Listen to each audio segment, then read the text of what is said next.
and get started. We're talking about the invisible hand. So there's only one person we can talk about, and that's Adam Smith. So here we go. Should I read this in the original Scottish? He was a Scotsman. Adam Smith was. Here, I'll read it in the original Scottish. It is not from his own advantage, indeed, and not of that of society, which he has in his view, but the study of his own advantage naturally, or rather necessarily, leads him to prefer that employment which is most advantageous to society. He intends only his own gain, and he is in this, as in many other cases, led by an invisible hand to promote an end was not part of his intention. I can translate that to the English if you want me to, but many people find it redundant. In any case, this is where people get the term invisible hand, because Adam Smith is saying that people pursuing their own interests end up promoting an end which they don't intend, right? If you guys remember back to a previous lecture, we actually watched that video that went over that Leonard E. Read essay titled I Pencil, right? None of the people that are doing a job at any point in that supply chain, like the lumberjacks, for example, know why they're, cutting down lumber. They don't know that it's making a pencil. They don't know what it's going towards at all. They know that they can chop down lumber and then get paid for it, and that's why they're doing it, right? So, people do things in their own self-interest, yet it allows us to have this beautiful web of cooperation where we're able to do totally crazy things and great things, right?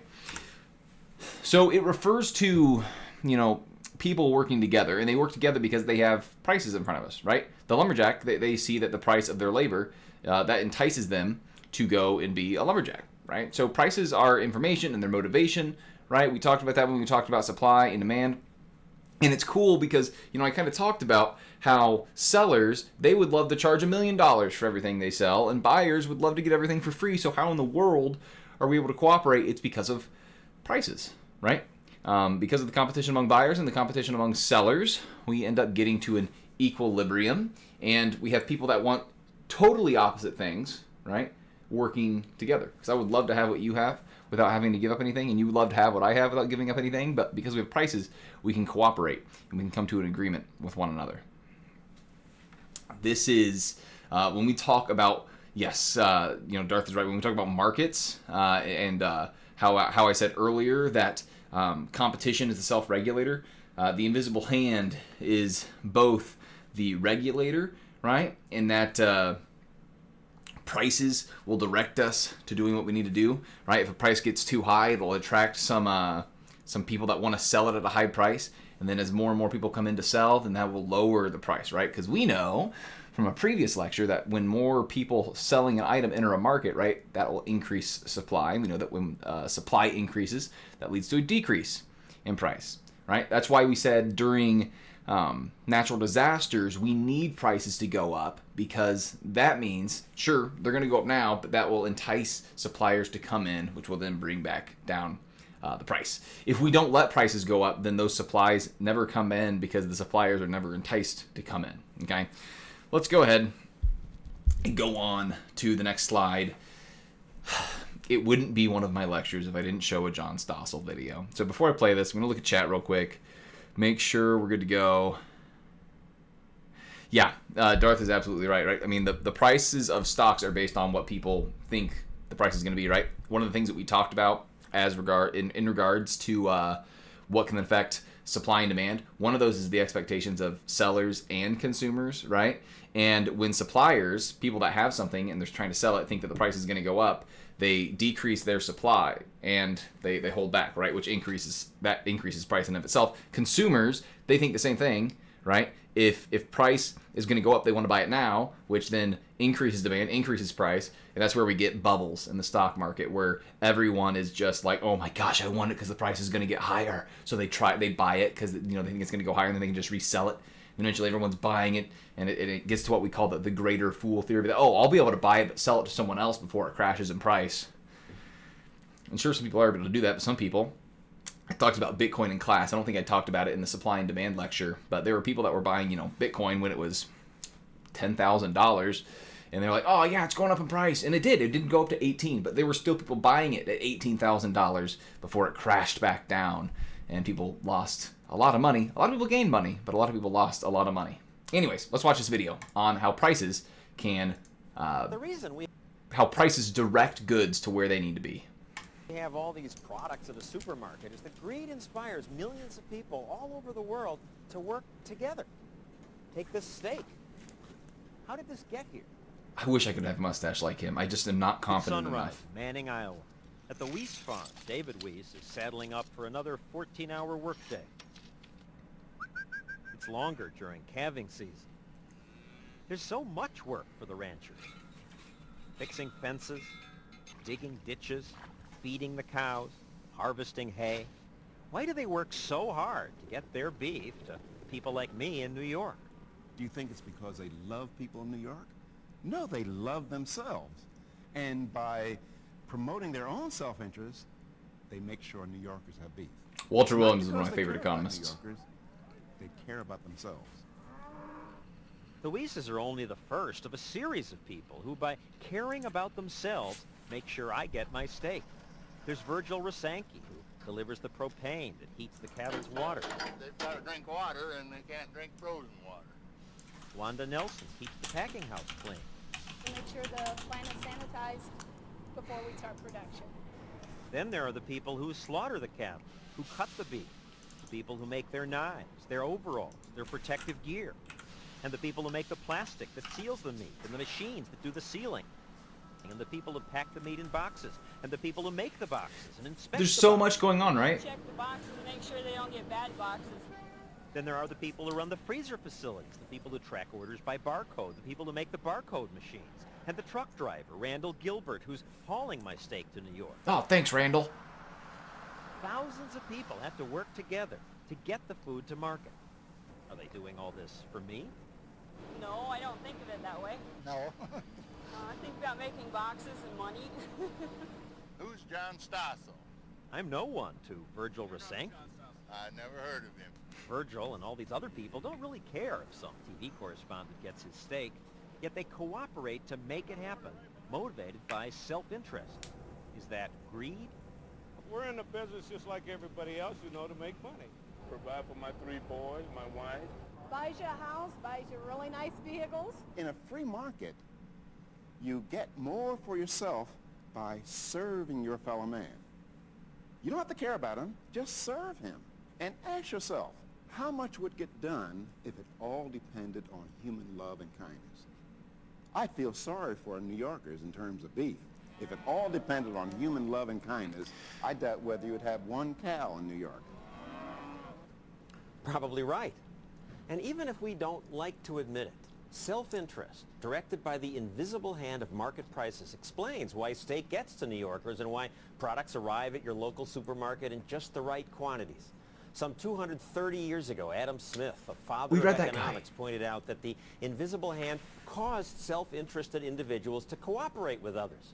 Smith understood you don't need central planners. The invisible hand gets people to provide others with things that they value. Gosh, I love that mustache. I also want to point out, folks, remember he was listing off all the things that are used, right? The barcode scanners, the boxes, the people that make the barcode scanners, people that make the boxes, the people that make the materials for the boxes. There is no one group of experts that we could put into any sort of government position that could organize all of the things that are required in order to get a steak to New York, right? But prices, because people are acting out of their own self-interest, they don't go to work in order to get John Stossel a steak. They go to work to get money. They go to work to help themselves, right? And that is what enables us to get a steak to New York. Darth just put in chat there, man sees need, man services need. I couldn't help but read it like a caveman. Man sees need, man service need. And that's entrepreneurship, right? The most beautiful thing about entrepreneurship as well is that sometimes I can see things that people need that they don't even know they need, right? Bill Gates, he looked at, the computers that people were working with, He's like, yeah, you know what? I can find a way to make this a lot easier to interface with. And now we have, Windows. He's been able to help so many people. Dude, people didn't even know what a computer was or how it could impact their life. Yet here we are today where everyone's able to live a better life because we have personal computing that's easy to use. Hayek, he was an Austrian economist. And he studied a lot of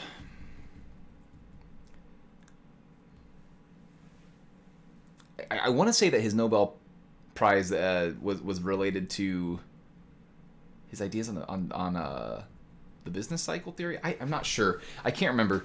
But in any case, he loved prices because he was a fan of society kind of organizing itself, right? How in the case of steaks, how it kind of organized itself with us being able to deliver steaks to New York because all of these people are in their own individual incentives. They have a reason to get steaks to New York, even though they may not care about getting steaks to New York, right?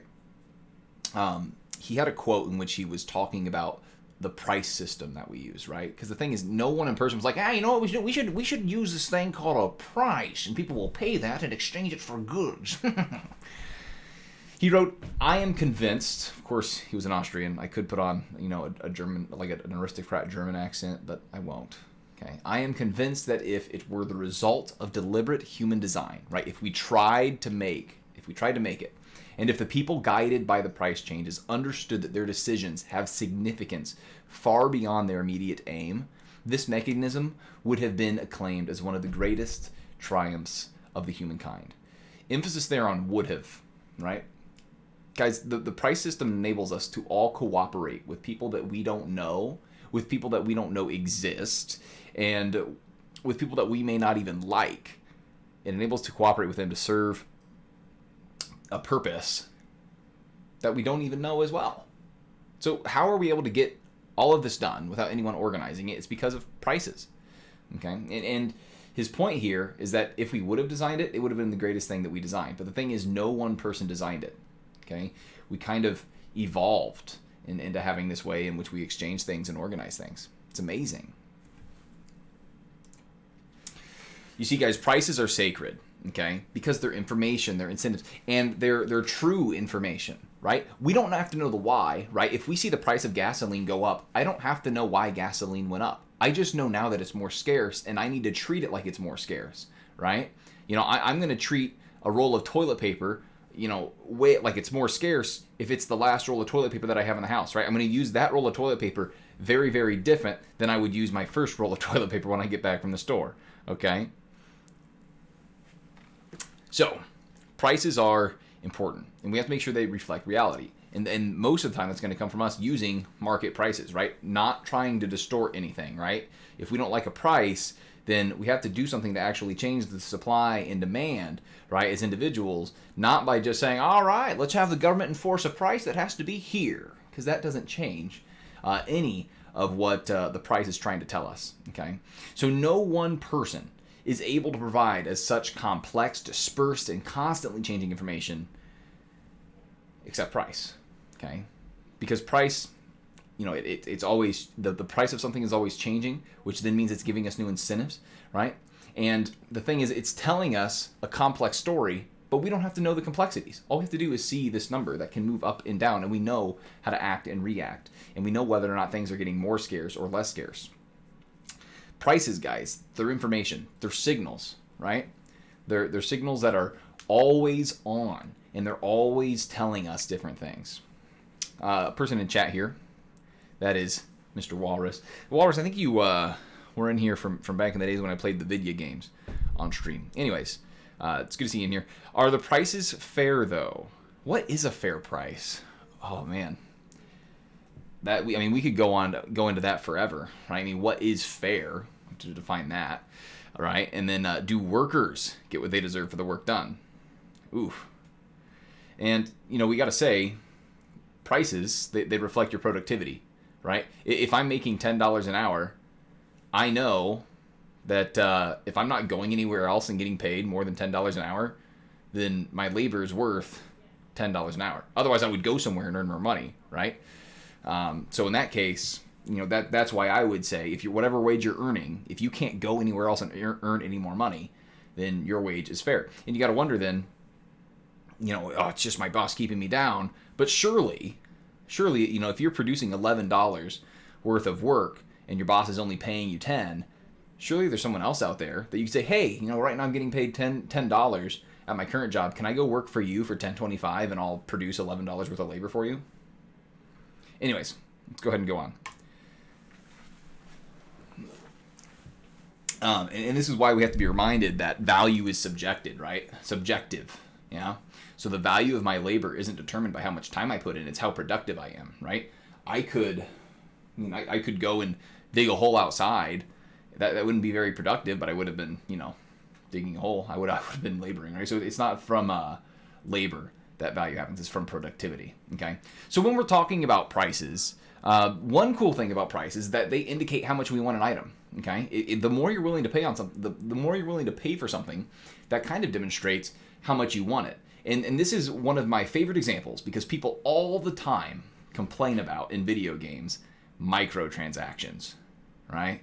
Oh my gosh, microtransactions are ruining video games. It's all of these player cards that you have to buy in the EA Sports games, and it's just ruining video games. Why can't I just pay $60 and have a full video game anymore?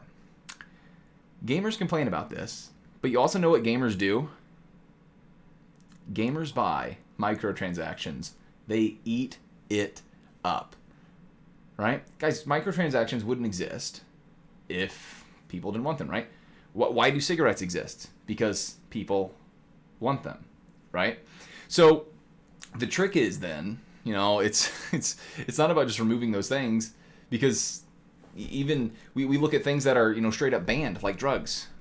They still exist because people are willing to pay for them, right? So the trick is not, just removing those things, but, trying to educate people and show them as to why those things shouldn't be consumed, right? You can't just start taking it away, yeah? Which then tells you if the price of something's higher, it means people probably want it more, okay? Or relative to how much there is, people want it more, okay? And if the price is low, then it tells you people probably don't want it that much. That also tells you then, if you're choosing what soda to buy, right? If you're choosing between a Pepsi product or a Coke product, whichever one that people spend more money on, that's probably the one that people want more, right? Or is more popular, okay? Think about instead of voting in a political election with booze, when you go to Walmart, you're voting on your favorite products with dollars, right? So here's the fun part. You see, prices, they get to be a measuring stick, okay? They get to measure the relative scarcity of items. How scarce is something, right? Relative to the demand, how much supply is there? Relative to the supply, how much demand is there, right? So the higher the price, the more relative scarcity, the more relatively scarce it's going to be, right? Think about a rock. Neat, it's a rock. Think about a yacht. Oh, man. Paradise on the seas. Which one's more relatively scarce? Which one is there less of with more people chasing? Which one is there more of with no one chasing? Well, there's a lot of rocks. No one's exactly going after them, right? There's a lot. There's some yachts out there. Certainly not as many yachts as there are rocks in the world. And there's a lot of people that would love to have a yacht, right? I don't even have access to a body of water that's big enough for a yacht, I don't think. And I still wouldn't mind having one. I just park it in a parking lot somewhere, and then I have a yacht, but it's in a parking lot. It'd still be cool. Probably, still have the hot tub that's on the yacht, I wonder if anyone's done that. Had a yacht party, but in a parking lot. Why go out to sea? Just have all your amenities and be able to go to the bathroom and not get seasick. Order these things in order of relative scarcity. Right now, on your own, you can just do it in your mind. You can write it down on a scrap piece of paper. You can put it in chat if you want to. But order these things in terms of relative scarcity. Which one of these things is the most scarce to the least scarce? Okay? Give you a few seconds, and then we'll go on.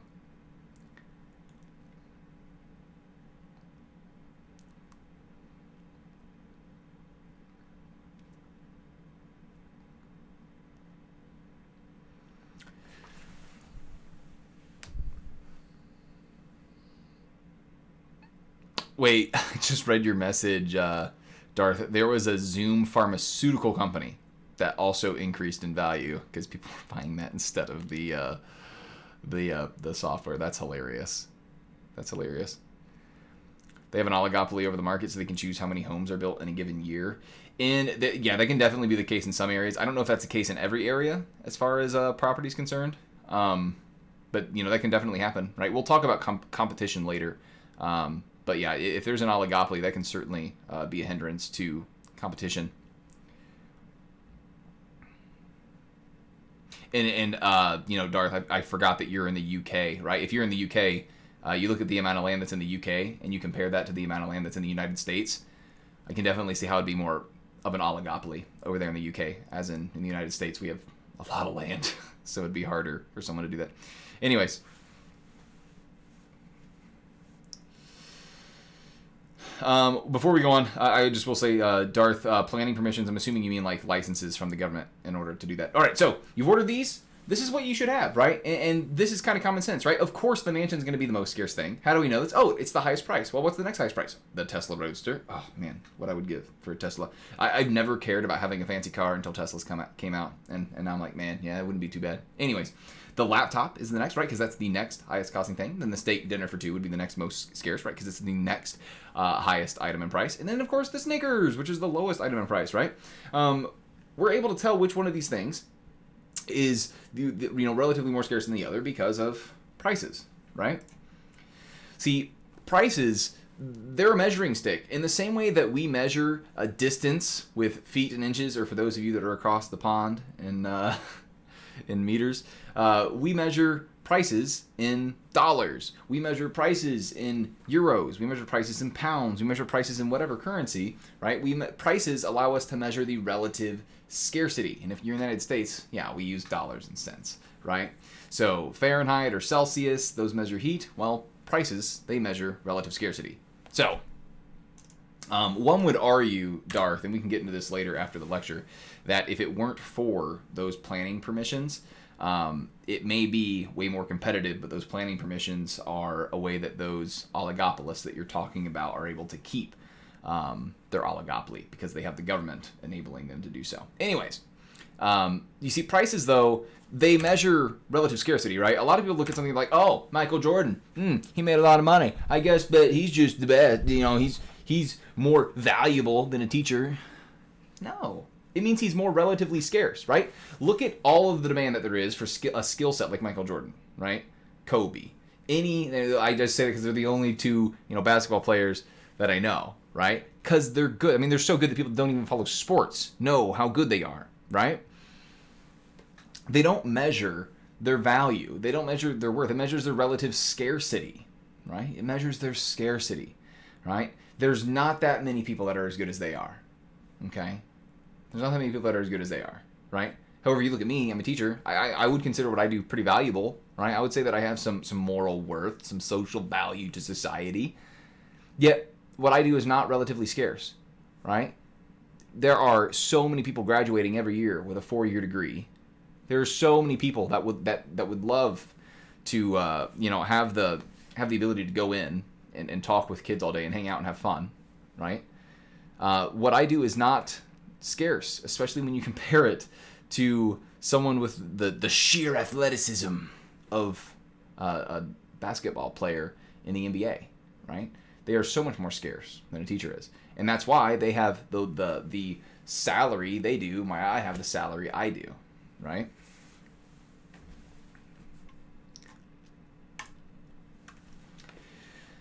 And remember, prices, they're an incentive, right? We talked about this earlier with supply and demand, but if prices are low, well, you produce less, right? If prices are high, hey, you can afford to produce more, right? You can hire somebody else to produce more. You can buy a machine to produce more, okay? So if we want more produced, we need the price to go up, right? Guys, in the case of a natural disaster, if we need to make more water, we need to be able to get more capital, get more labor, get more trucks to transport that water down. The price needs to go up if we want more down there. Otherwise, more is not going to get down there, right? And the other thing, why is it that we need more down there? Well, demand has increased, right? People can't exactly, they don't exactly have tap water to drink in the event of a hurricane, right? That's why water goes up so much in price, okay? So, this is one of the ideas that F.A. Hayek, that economist from earlier from Austria, was talking about. This is one of his ideas that he wrote about a lot, how society organizes itself. He called it the extended order. So let's watch this. Again, it's John Stossel.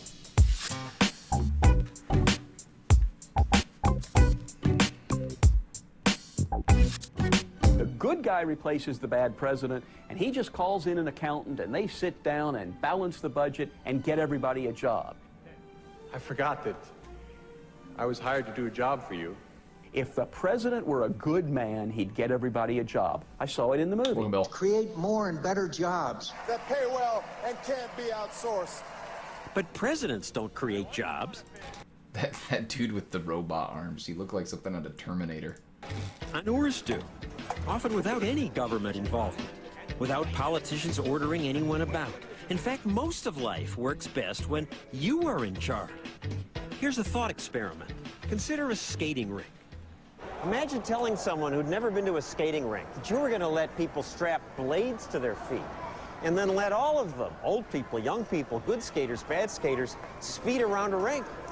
They'd say, no, you can't do that. It would be a catastrophe. You need to plan this. You need to direct them. Be careful. I better do that. Slow down over there. Turn right. Turn left. No backward skating. Something's wrong. It's not working. More people are falling. You, speed up. You, slow down. Somebody pick that person up. Maybe I'm just not a very good president. I mean, skating director. What if we elect someone better, someone more qualified, who knows more, like an Olympic gold medalist? What would Brian Boitano do? That has to be a South Park reference, that Increase quote. your speed twice as fast as you're going. Even the Olympian, with his vastly greater knowledge, can't make the skating better by being a boss. You in the black right there. Please move to the outer edge along the rail. Nobody was listening to him. I know, nobody was listening because they don't want to. I mean, they want to do their own thing. Yeah, it kind of ruins the fun of it. Like people bossing you around. I don't want to do it then if someone's telling me what to do. It's not going to be fun. So What's the point American. of coming? I don't want to do Kids, something and tell me don't go too someone's fast. telling me what to do. Much of life would be a drag if a leader directed everything. And in fact, most of our lives are self-directed. Economists call it spontaneous order. On the rink, skaters' self-interests coincide. They want to be free, but not crash. We see spontaneous order in nature. Schools of fish moving together, an ant colony, a flock of birds. The flock of starlings is self-organized. There's no leader, there's no communication. The Blue Angels can do pre-choreographed stuff, but they couldn't chase a plane with the precision that a flock of birds can do it. Economist Russ Roberts points out that spontaneous order, not government, guides most of life. We just don't think about it. We don't notice that there are many, many things in our life that work beautifully and smoothly as if they were organized, but without an organizer. Government sets some rules, but the buying and selling, the designing and inventing, creating, building, dancing are done by people who, every second, make their own decisions. It's the spontaneous order. A lot of aspects of our life are like that. We take them for granted. Just as we take a skating rink for granted. Some people would say the skating rink works because it's small. But when it's a big place like America, you need planning. The more complex the problem, the more planning you need. But it's not planning at the top. It's planning from the bottom up.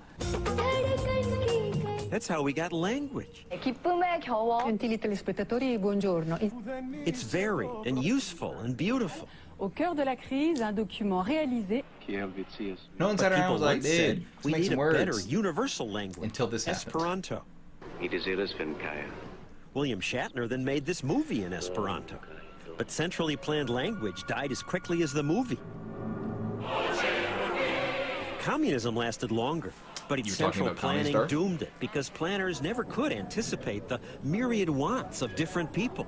There were constant shortages, so they weren't using prices, right? They didn't have information. Soviets waited in line an average 2 hours every day. Sometimes there were riots. And yet, all this election season, the political class acts as if they must direct life. And when there are problems, it must be politicians who solve them. Barack Obama can give us back. Give us back our... I don't know what she said. But We're seeing this with the current election season, right? You have both presidential candidates saying, "Oh, I'll fix the economy. Everything will be back to normal. No, everything will be okay." One of my favorite things about was my favorite things, still is, but as COVID was just starting to happen, one of the coolest things is that we saw spontaneous order going on. Matter of fact, there's data. I would have to find it. It would take me too long. And I want to make sure this is being succinct. But even during COVID, before all of the orders were coming out, state by state, telling people to shelters, stay inside, don't go out, people are already doing it, right? There's data that shows it's transportation, it's transit data, subways. I think it's from Google phones, where the number of people going into public transit, sharply decreased, even before all of the stay-at-home orders started coming out, right? Because people themselves, they didn't want to get sick, right? So that then tells you who's going out, people that are okay getting sick, and people that, if you know that people that are okay getting sick are going out, then you probably shouldn't go out if you're not okay getting sick, right? I think COVID's a great example of spontaneous order, because people, Starbucks themselves, even before the all of those orders came out, they were saying, hey, look, we're doing these things to be safer, before states started announcing what they were doing. Okay, so here's the thing, folks. If then markets can organize themselves, so long as we use prices as our guide, and prices give us incentives. This is why we also have to worry about our actions then. Okay, because sometimes we don't like market outcomes, right? Someone in here earlier, they already said, what if wages aren't high enough? What if we're not importing enough, right? One of the things that we've seen, with trade is that companies, we were outsourcing a lot of our capabilities for, making PPE, for personal protective equipment, right? Like masks and as well as medication, right? So, there's some things that we need to make sure that we're looking at the secondary effects and consequences of, right? And now there's some companies that may have outsourced, their production of these things that, now they're looking at, man, I could have made so much more money, in the long term if I would have kept those plants here and been able to make all that PPE here. So the idea of the butterfly effect really comes in. That just one small thing, right?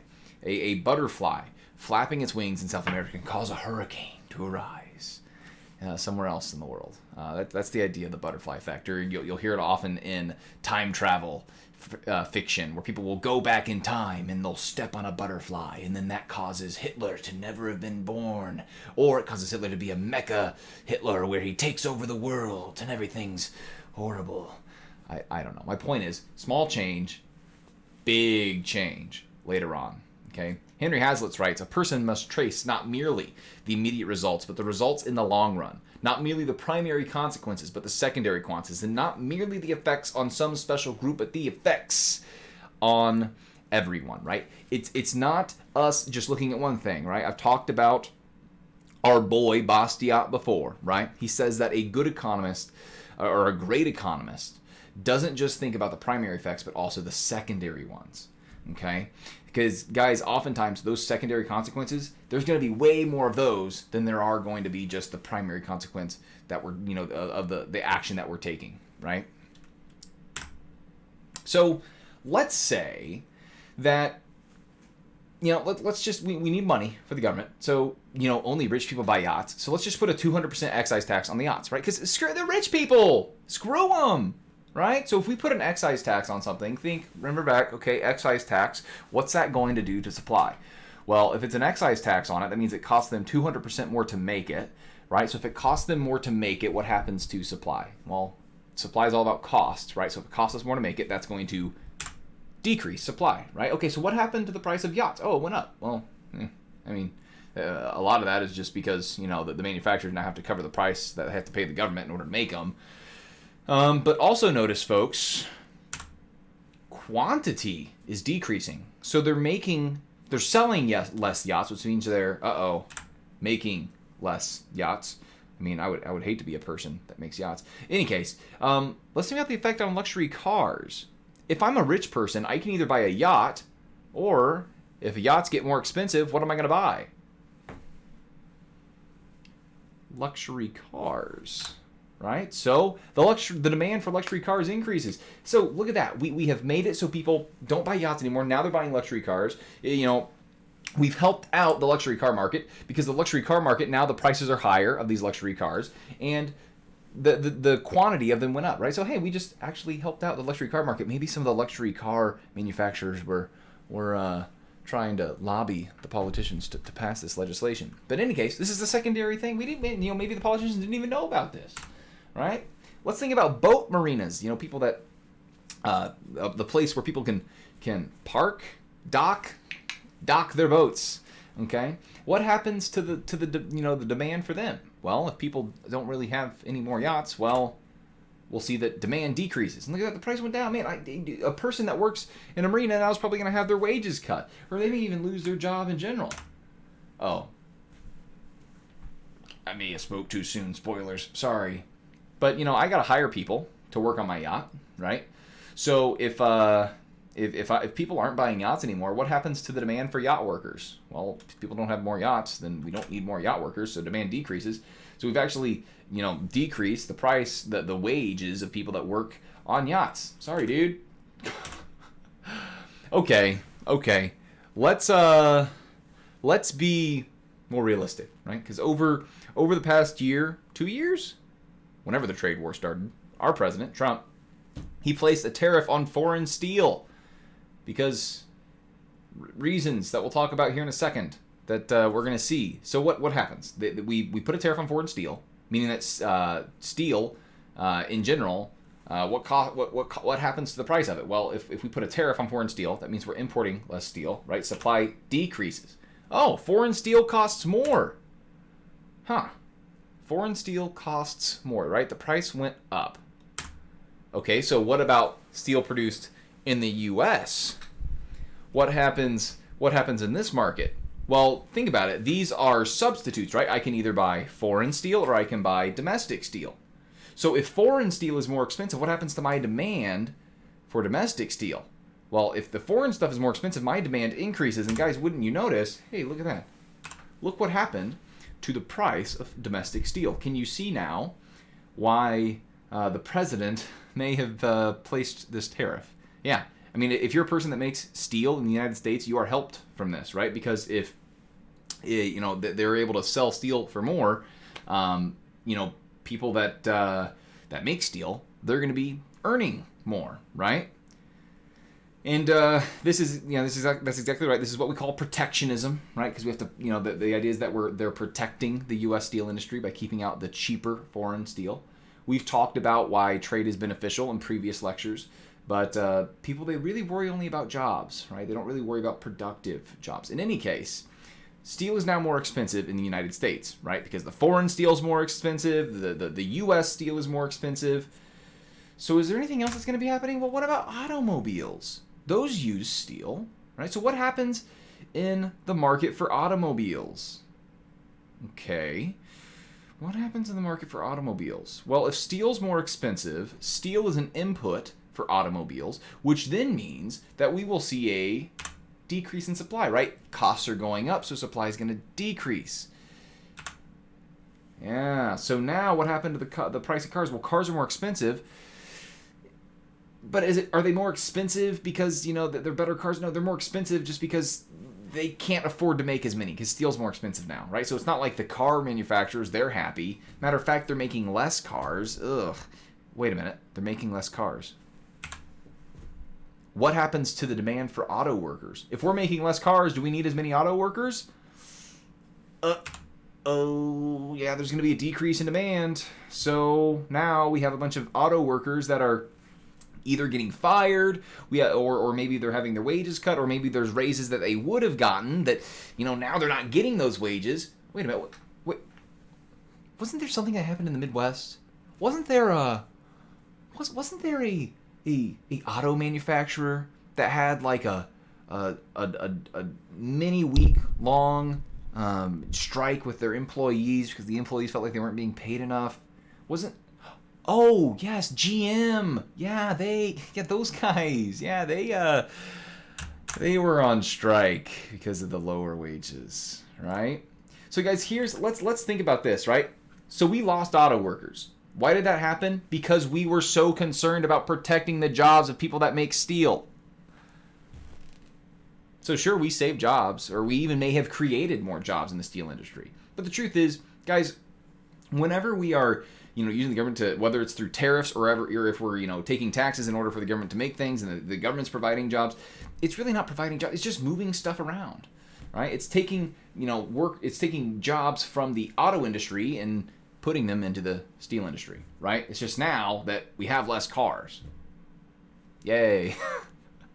And yes, you do see this with a lot of other industries, okay?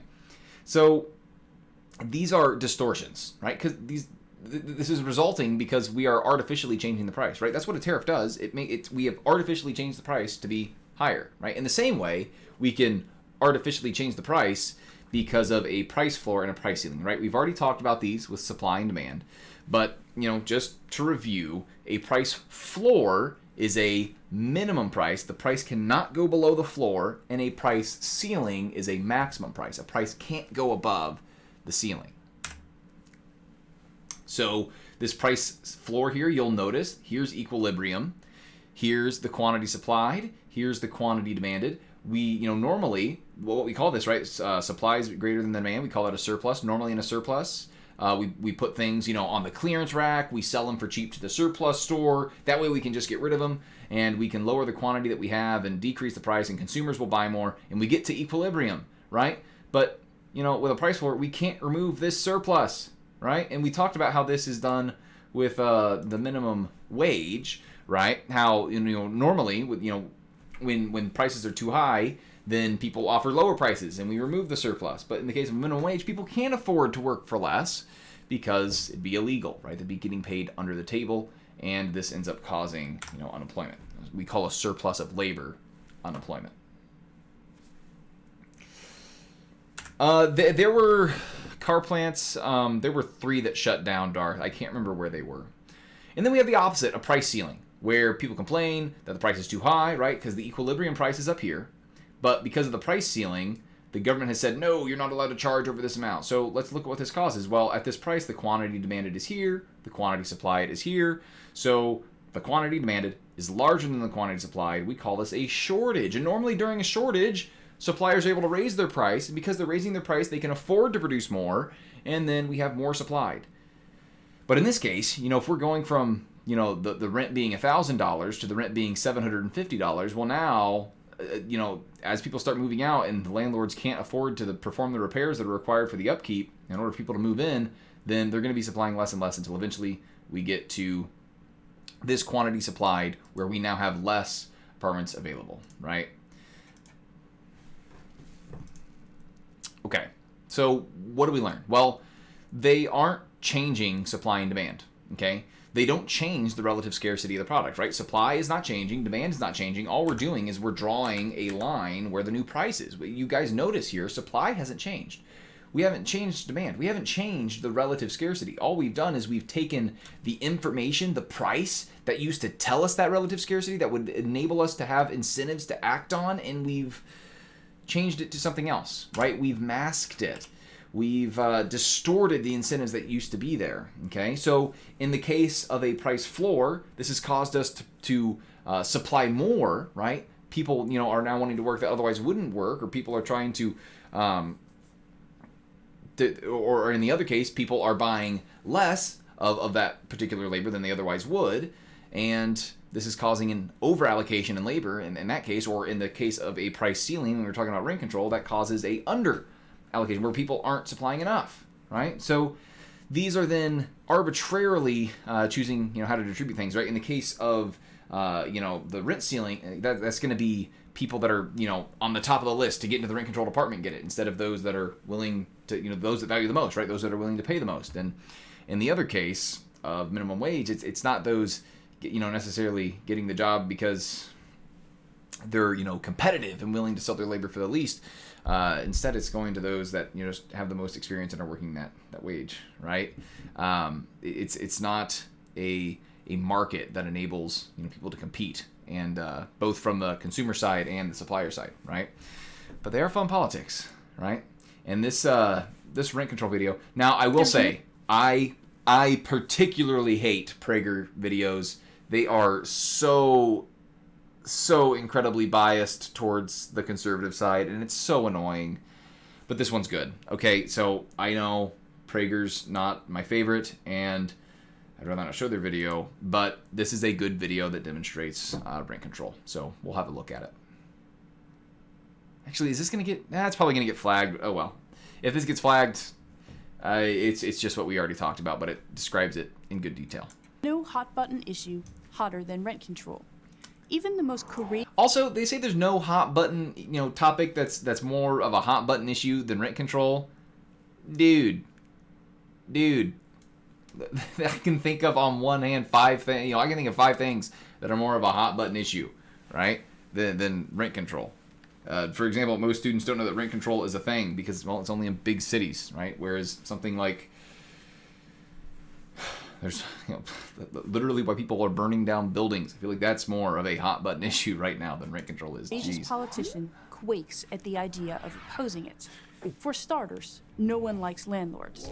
Second, those who benefit from rent control, and there are a lot of them, vote. And it has huge emotional appeal. Imagine this 6 o'clock news story. A reporter interviews a senior citizen, describing how she'll have to vacate her small apartment, her home for 25 years, if her rent control isn't maintained. What politician wants to go up against that? These are just a few of the reasons why. Once a city adopts rent control, it's almost impossible to dislodge it. But does rent control work? Does it lower or raise housing costs? And does it increase the building of more affordable housing? We'll talk about the whole political side of it once we start talking about this thing in economics called public choice theory. But there is a reason why something can help individuals but hurt everybody overall, and yet it still remains in place, right? Because you think, well, if we're in a democracy, if it's hurting everybody overall, why are they still allowing this to happen? We'll talk about that. It might surprise you to know that nearly all economists, on the right and the left, from the late Milton Friedman to Paul Krugman, agree that the answer is no. In a survey of 464 economists in the May 1992 issue of American Economic Review, 93% said that a ceiling on rents reduces the quantity and quality of housing available. Why the unanimity? Because it's an accepted economic principle that government-imposed price controls, and that's what rent control is, always lead to price distortions, in this case rents. This applies everywhere, but let's focus on New York City, the place where I have concentrated my research. New York has the biggest rental market in the country.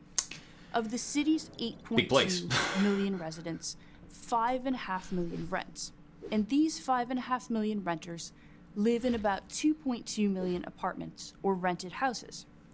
Every year, a city board votes on how much owners of rent-regulated apartments will be able to charge their tenants for the following year's 1-year or 2-year leases. The board members base their decisions not on supply and demand, but on an estimate of how much costs such as fuel and insurance have.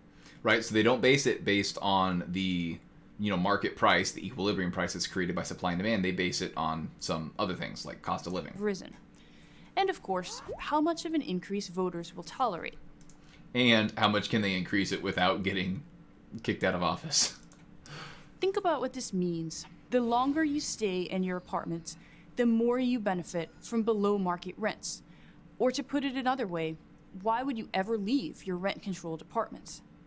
The late screenwriter Nora Ephron once noted with some satisfaction that she moved into a 5-bedroom apartment on the Upper West Side in 1980 and stayed there for 24 years, paying 1/3 the true market rent. The well-off who benefit from great rents have the resources, in part from the money they've saved on rents, to make their own improvements to their units, paint, redecorate, and so on. So what she's saying here is, in a rent-controlled apartment, I've been talking all this smack about how landlords in a rent-controlled apartment won't have enough to perform the upkeep. Well, if you're a wealthy person, you're saving money anyways because you're living in a rent-controlled area, right? You're paying less in rent, but you have extra money left over that you can use to increase the quality of that apartment for yourself, and you're just going to continue on living there. But what about the majority of renters who have much less money? Well, not everyone's They're that way. They're not so lucky because landlords can't afford to improve or even maintain their rent-controlled apartments. Since they can't raise rents to market levels, they can only make a profit by keeping their costs to an absolute minimum. And there's another reason landlords have little incentive to maintain rent-controlled apartments. They have no fear that their renters will move out. And if they do, there's always a long line of people waiting to move in. And consider one more unintended consequence of rent control. Why would investors build new apartments for anyone but the very wealthy in a city where rents are controlled? The answer, of course, is that they rarely do. The vast majority of new residential construction in New York is geared to the wealthy who can pay rents above the controlled limit or who are willing to buy their apartments outright as condos or co-ops. These expensive units are well beyond the reach of the middle class, let alone those lower on the economic stratum. In sum, rent control, 1, hurts the people it's supposed to help. 2, give landlords little incentive to improve their housing stock. 3, discourages construction of new housing for all but the rich. And the voters love it. So rather than dream of the day when New York or Los Angeles and other rent-controlled cities might abandon this self-destructive urban policy, maybe we should see this as a cautionary tale that well illustrates a valuable maxim. I didn't say that earlier, but you know, the people, Darth pointed out a good point here, and that's true. Like that's why they're saying that it really only benefits those that are wealthy because they can afford to perform those upkeeps. While if you are a person that cannot afford those, I mean, you just end up having a poor apartment that your landlord can't afford to take care of, and because you can't afford to take care of it either, you just live in lower quality housing, right? Whereas if we were able to have market prices, there'd be an incentive to provide better housing. And of course, there's no incentive because there's no worry about someone coming in and being able to provide better quality apartments because no one's allowed to be able to raise capital by having higher prices in order to provide those higher quality apartments. Be wary of government programs bearing gifts. Like the famous horse that destroyed an ancient city, they come with all sorts of problems. I'm Nicole. Secondary effects, right? It's not. It is a conservative YouTube channel, so that kind of makes me think that and they're gonna come in and they're gonna have drugs and all these other bad things because the government bad. It's because they're secondary effects, right? So be careful, okay? We can't just have a solution, put it in, and then expect it to work flawlessly, right? There's going to be some other secondary effects that are going to happen. Okay, so guys, that's all we have for today. Thank you so much for watching the lecture, and if you have any questions, feel free to let me know.